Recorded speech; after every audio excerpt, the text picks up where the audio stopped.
조선 후기 한성의 변화 수업을 마치면 전쟁 후 한성의 복구와 왕도로서의 위상 회복을 설명할 수 있으며 한성의 인구 증가와 행정구역의 변화상을 설명할 수 있고 더불어 한성의 사회 경제적 변화와 새로운 사조를 나열할 수 있습니다.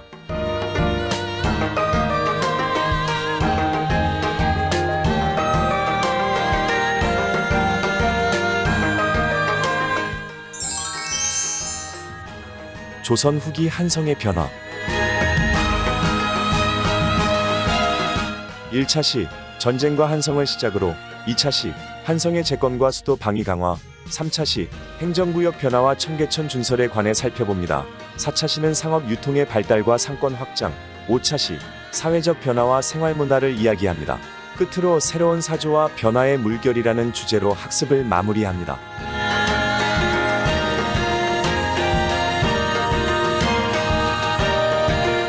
전쟁과 한성.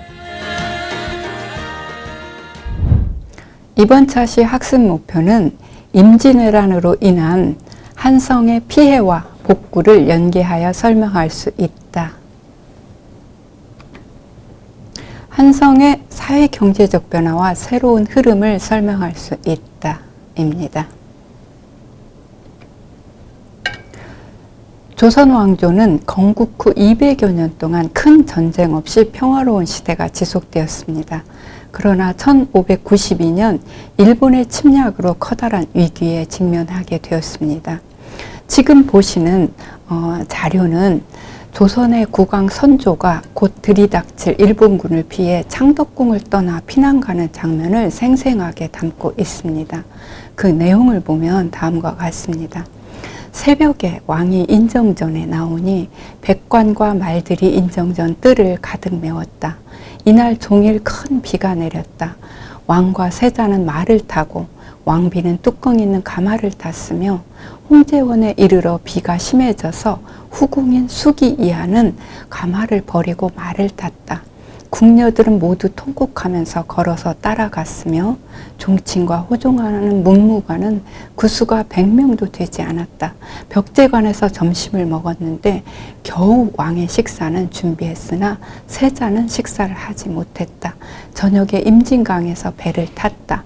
왕이 가까운 신하를 대하고 한참 엎드려 통곡하니 좌우가 모두 눈물을 흘리면서 감히 쳐다보지 못했다. 밤은 칠흑같이 어두운데 등불 하나 없었다. 얼마나 피난길이 긴박하고 처절한 상황이었는지를 잘 보여주는 그런 내용입니다. 이번 차시 사전 질문입니다. 임진왜란을 일으킨 사람은 누구일까요?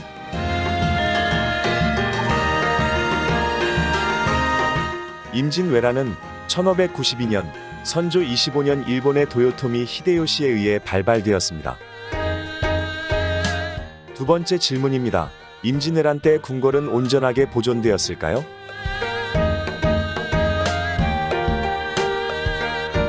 정답은 아니오입니다. 16세기 후반에 이르러 조선을 둘러싼 동아시아의 국제정세에 커다란 변화가 일어났습니다. 조선의 북쪽에서는 여진종이 흥왕해서 세력을 키워가고 있었고 남쪽의 일본은 도요토미 히데요시가 그간의 오랜 전란을 끝내고 통일 정권을 수립했습니다. 1592년 4월에 도요토미 히데요시는 17만여 명에 달하는 대규모 병력을 일으켜서 조선을 침공했습니다. 이 전쟁을 임진왜란이라고 이렇게 부릅니다. 4월 13일 부산에 상륙했던 일본군은 조선군의 방어망을 뚫고 서울로 향했으며 이에 조선의 국왕은 4월 30일에 서울을 떠나 피난길에 오르게 된 것입니다. 일본군은 1592년 5월 초에 동대문과 남대문으로 들어와서 종묘 등지에 진을 치고 서울을 점령했습니다. 1년여 동안 일본군 지배 아래 있었던 서울에서 일본군에 붙잡혀 죽거나 굶주림과 질병으로 사망한 사람이 그 수를 헤아릴 수 없을 정도였습니다. 전쟁 이전에 10만, 15만여 명에 달했던 서울의 인구가 임진왜란 이후에는 3만 9천여 명으로 줄어들었으니 얼마나 많은 사람들이 희생되었는가를 짐작할 수 있습니다. 서울은 인적 피해뿐만 아니라 물적 피해도 막대했습니다.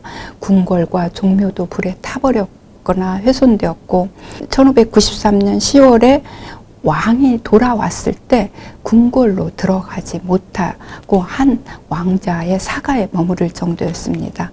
서울은 수도가 된 지 200여 년 만에 폐허로 변하게 된 것입니다. 1636년에는 여진족이 세운 청나라의 태종이 직접 10만 군사를 거느리고 조선을 침략했습니다. 이를 병자호란이라고 부릅니다. 국왕인조는 남한산성으로 피신해서 45일간 청군에 맞서 싸웠지만 결국 청군에게 항복했습니다. 병자호란 때 서울은 청군의 지배 아래에 들어갔고 청군은 약탈을 자행하고 인명을 살상해서 도시 전체가 다시 또 폐허로 변하게 되었습니다. 임진왜란과 병자호란은 조선 사회를 뿌리채 뒤흔든 전쟁이었습니다.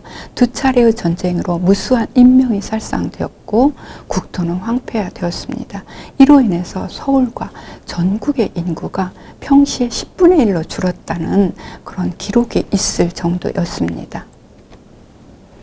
이에 정부는 흩어진 민심을 바로잡고 왕조 체제를 유지하기 위해 왕조의 상징인 궁궐과 종묘를 복원하고 군사 제도를 정비했으며 위침에 대비해서 새로운 성곽을 쌓고 세제를 개정하고 양전사업 등을 실시했습니다.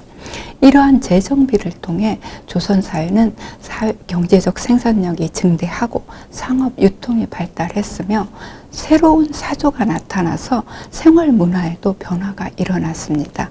서울은 그 변화의 중심에 있었고 그 변화를 추동해 가는 그런 도시였습니다.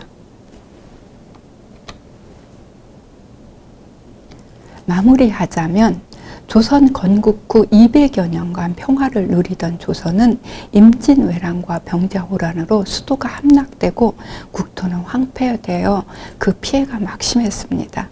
두 차례에 걸친 전쟁의 소용돌이 속에서 서울은 치명적인 인적 물적 피해를 입고 폐허가 되었습니다.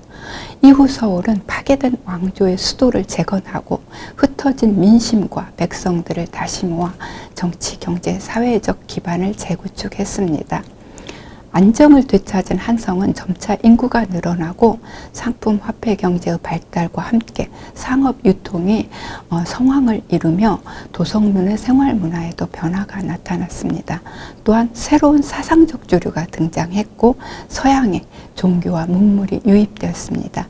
이러한 변화는 조선의 유교적 질서를 약화시키면서 새로운 시대적 변화를 예고하고 있었습니다.